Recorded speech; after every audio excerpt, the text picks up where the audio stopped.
एक घने जंगल में एक मोटा शेर रहता था। कहने को वो जंगल का बादशाह था, लेकिन वो बहुत सुस्त था।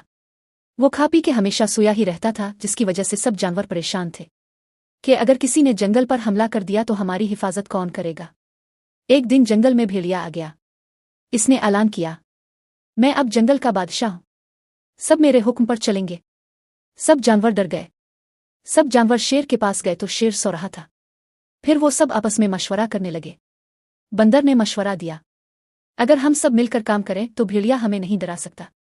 रात को सब जानवर इकट्ठे हुए और उन्होंने जमीन में एक खड्डा खोदा, इसके ऊपर घास डाल दी और सब अपने अपने घरों में चले गए। सुबह होते ही जैसे ही भेड़िया इस रास्ते से गुजरा, वो उनके बनाए हुए खड्डे में गिर गया।